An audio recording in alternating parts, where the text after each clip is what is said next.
And I'm back with a brief video. Most of what I talked about in that long video is pretty much covered. This second PowerPoint that I have on there, you really can skip all the way to frame number 15. And I'm just going to start there because some of the other stuff is kind of repetitive. The big thing to remember from Crashen, and I have him on the video there, you can kind of pick up on some of his main points, is comprehensible input. That's on frame 15 of this second PowerPoint. And comprehensible input is what Mrs. Amin's video is about. I believe Crashen has a video. I couldn't find one as good as the one I used to have, where he teaches you a lesson in German and he draws the face and the eyes and the mouth and the nose and the ears and calls it Mr. Spock, his little cartoon character. But he teaches the entire lesson in context in German. And so people say, well, you know, I've just learned some German, and guess what? You didn't use any English, and he was just drawing and talking in German, and you could identify. And it's similar to what Mrs. Amin. And I just wanted to comment on that video of Mrs. Amin. If you heard some of the words she used in the Persian language, Farsi, Iran, she used words pangwan, which is penguin. Penguin is pronounced pangwan in Iranian or Persian. And the other word was, or duck, the duck is duck. And as you know, she had two stuffed animals, and the duck was, the penguin was very overweight, and the duck was very good. Another word, very sleek for a duck. And also she had used the word chocolat, which is chocolate, and some other words. I actually have listened to that so many times, I know in Iranian how to say, I'm hungry. Amistad fashad. I am hungry. I'm famished. It's actually the word famished. It's so interesting when you get in these words and you just detect that either because of French or Spanish or Latin or some other really antique word or German, some of these came from Iranian or the Persian language. Not they contributed to it. You have to remember that language is older than English by a long shot. So some of our words came from Sanskrit and other things. And that's why linguists are kind of peculiar people, but they're always finding interesting coincidences or connections. Okay, comprehensible input. That's what that Amin and what Crashen were talking about. But you have to be careful. You know, I'm speaking like this. I'm not lecturing to you. I'm hoping I'm making some impression that you understand me, that I have a context, not behind me. I just discovered today I can put in artificial backgrounds. You know, I could be on the beach lecturing to you. That would just be weird. Clues such as gestures, visuals, and props, modifications in language. Modification means we still use authentic English, but maybe we slow our words down, but not too slow, because that's not authentic. I wouldn't say, I would like you to learn English. That's weird. It's Frankenstein practicing there. Use of students' background knowledge and experiences. This is big, and when we talk about the textbook on the PSYOP experience or the approach. Studying students' background experience. That's why this map is important, because you want to find out everything you can about your students.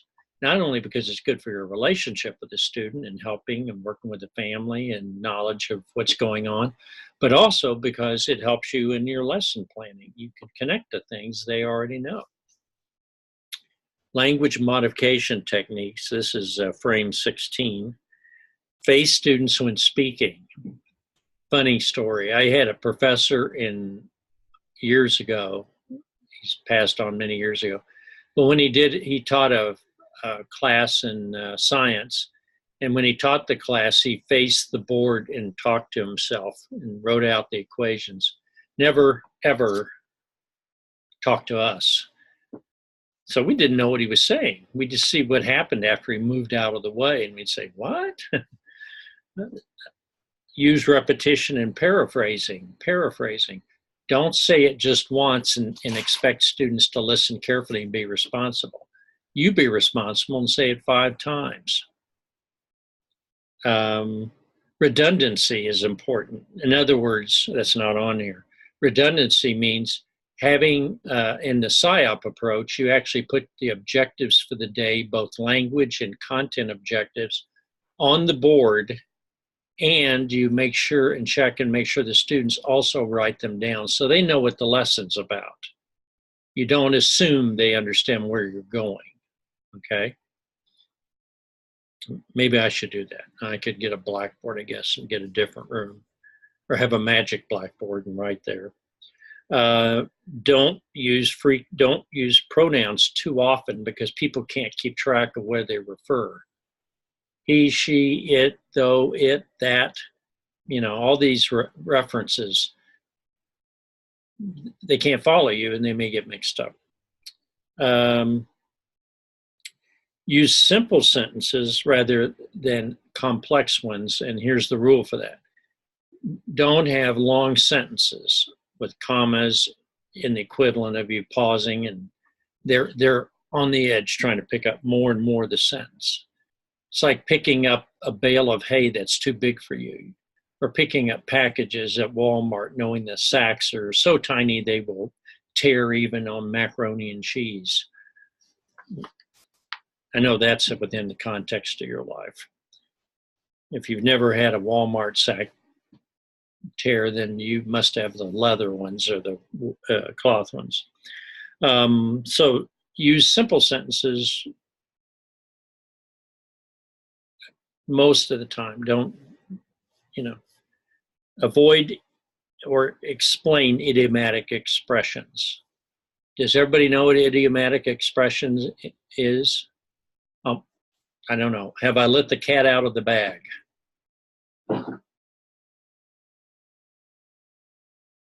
Need I say more? There is no cat. There is no bag. It's about secrets. You know that. But imagine if someone had an expression like that in Spanish and they told it to you. You'd say, what? Let the what out of the what? Pigs flying. Don't ever say that in Arabic or in French. People don't know what you're talking about. They could only assume it's an insult, probably.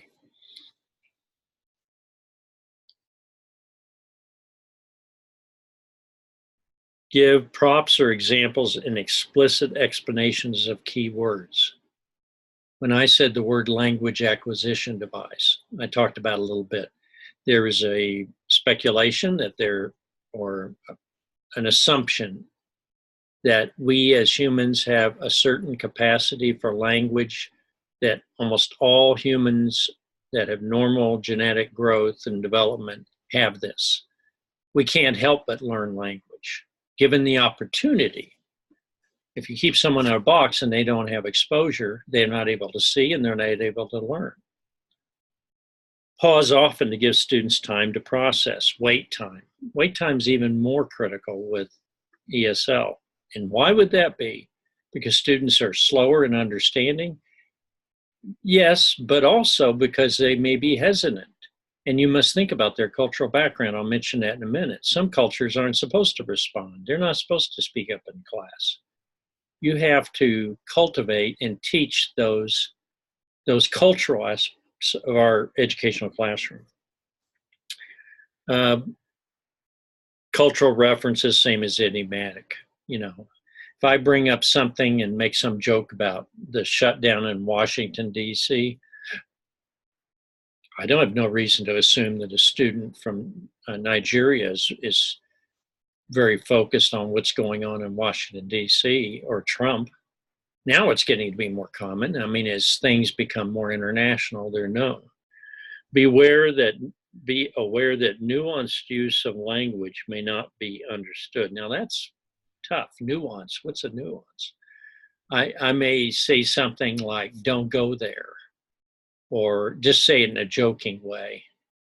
And then people may say, oh, am I in trouble? I'm not supposed to go where? Where's the there?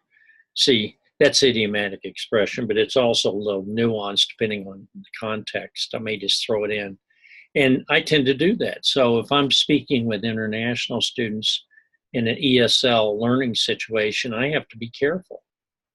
And you also have to be careful about things that can be insulting. Think about that. So religion, belief systems, typical stereotypes that have been used to ridicule other groups, even positive stereotypes. Even if you say, oh, you guys are really good at blank, like math, or you're really good at physics, or you're really good at building weapons, or you're really good at war, or you're really good, even if you meant it as a compliment, it could be taken as an insult. Like if you're real conservative and you say something about, you people and such, or your socialistic system, they're going to pick up on that. And then you got a problem. Same thing, attitudes toward women, especially in that culture, attitudes toward men in that culture, things that they've been criticized for, lack of technology, mastery of technology, whatever it is. It always pays to be a straight shooter. In other words, that's a term you can't use, but it pays to be direct and clear. And comedy is dangerous. Remember, comedy is very dangerous.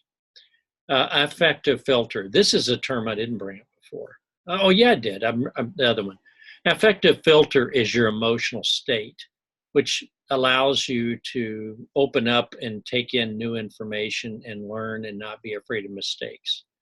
Anxiety, motivation, and confidence. Most students in an ESL situation, unless they're little kids, are probably going to be anxious.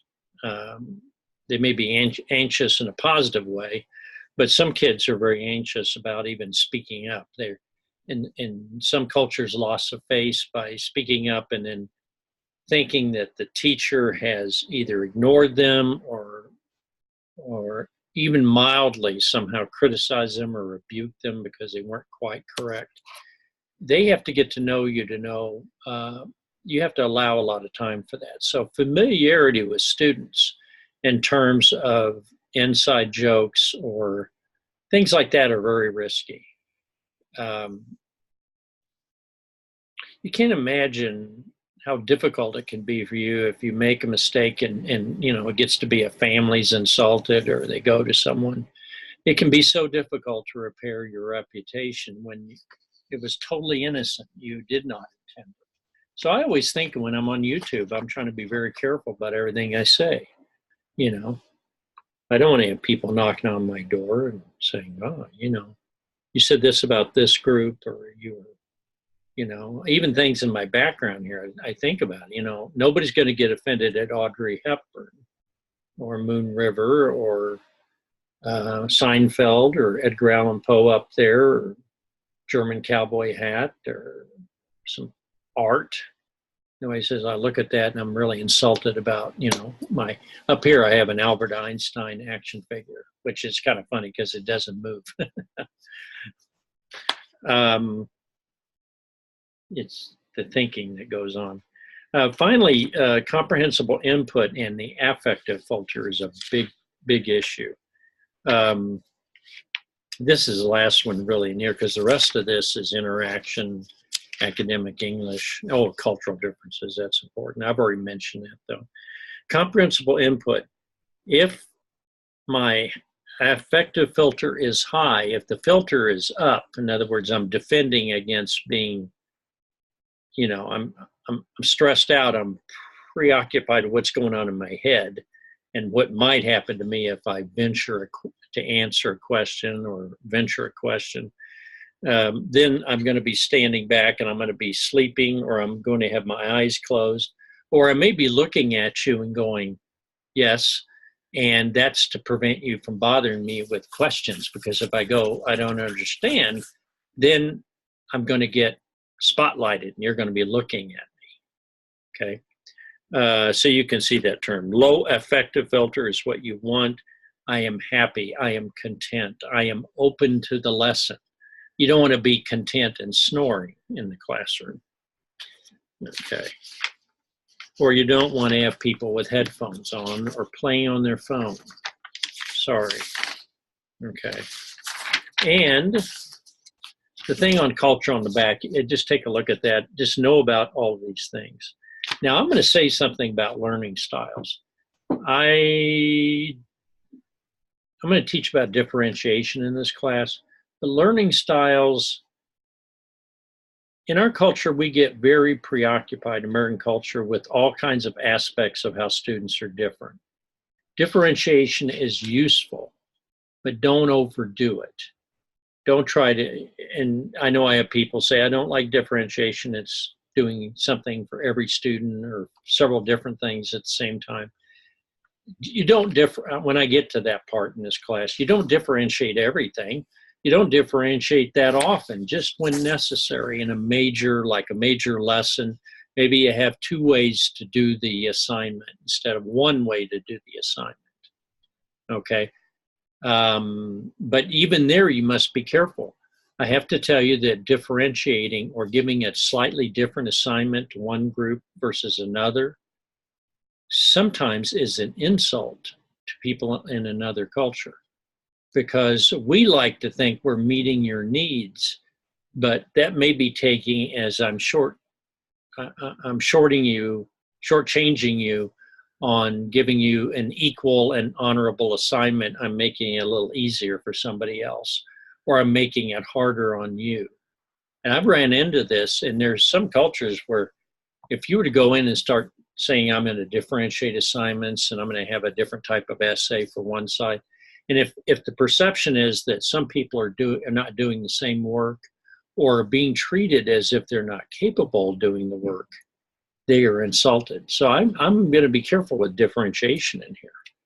You know, we like it in our culture. We think it's the way to go, but you have to think about when to use it, and use it very judiciously. So it talks to me about cultural differences, and I'm going to have a video on that, but that's from my multicultural class. So I'm not going to really get into that with you. We don't have time. But just to mention that people assume that relationships predominate in Latino versus schedule in U.S. dominant culture. I'm going to tell you that this stuff is so questionable, because once you start going down the path of saying, well, you know, they tend to be this way, this way, this way, this way, and this group tends to be this way and this way, what you do is you classify everybody in that culture according to one of these charts. That itself is stereotyping. So I'm really careful about that. I think it's fascinating to talk about perceptions of time and social interaction and social, I could go on and on about those things, and I won't do it now. But be careful. Observe for a very long time before you start reaching any conclusions. And don't go on the internet and assume you can find out all about group Y by reading some Wikipedia or even some more in-depth articles. Your students are not a product of the internet. They're not a product of some generic experience. They all have unique experiences. Some students may have psychological issues on top of cultural issues.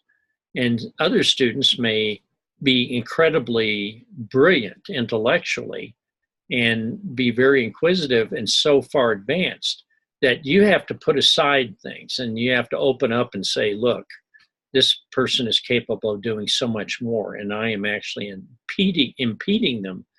So occasionally I find that. I found students that I just need to get out of the way. They were going to succeed. So don't think you're the gift of the teaching gods for everyone.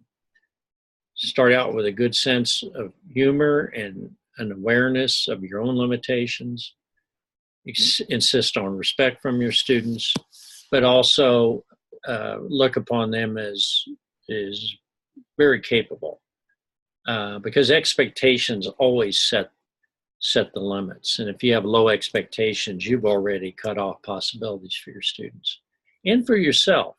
So don't, I try to change up on my classes so I don't say the same thing and do the same thing.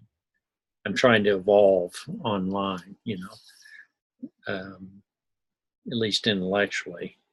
The other stuff's not working out too well. Okay, well, thank you, and I hope you enjoy this shorter video, and I just hit the high points.